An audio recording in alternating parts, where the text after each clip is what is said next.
Imagine this. Ukraine, devastated by war and desperately needing funds, is about to receive a lifeline. But here's the kicker. It's being backed by frozen Russian assets. That's right. The very country they're fighting is indirectly funding them. Stick around to hear how this mind-bending situation is unfolding and what it means for the future of this ongoing conflict. Welcome to Veracity, my friends. I am your host, Michael Lewis. The European Union has just announced a $35 billion loan for Ukraine. This is part of a larger $50 billion package agreed upon by the G7 nations. But there's something incredibly ironic about this loan. The EU is using interest from frozen Russian assets to back it. Yes, you heard that right. As Ukraine defends itself from Russia's ongoing invasion, billions of euros frozen from Russian funds are being leveraged to keep Ukraine's economy afloat and the lights on this winter. But how did we get here?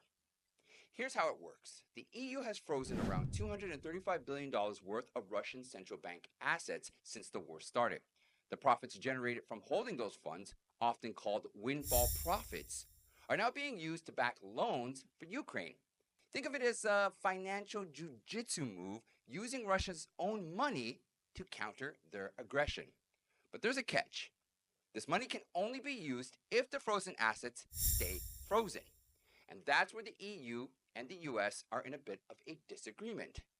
Now, you think that this would be a straightforward deal, but not so fast. There are political hurdles as usual.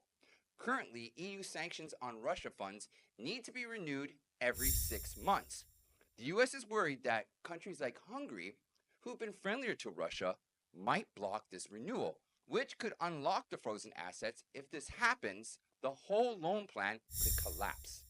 In response, Brussels is trying to extend the freeze to 36 months to provide more security for the loan. Meanwhile, the US is holding off on its part of the aid until these issues are sorted out. It's a high-stakes game of diplomatic chess, and Ukraine's survival this winter could depend on how it plays out. Ukraine is facing another brutal winter with its energy infrastructure already damaged by the war. Without this loan, Kiev risks being plunged into darkness, literally. President Zelensky has stated that the funds will go towards air defense, energy supplies, and crucial domestic weapons. Keep fighting back. The International Energy Agency warns that Ukraine could face catastrophic energy shortages, which would leave millions without power or heat. So here we are in a situation where the war-torn Ukraine's survival this winter is hanging in the balance. The irony couldn't be thicker. Russia's assets locked away in European vaults are now being used to support Ukraine military efforts. Who would have thought? The very assets Russia thought it could rely on are now fueling Ukraine's defense and offense against them. Well, that's it for now, my friends. I would like to thank you all for watching. I'll see you next time.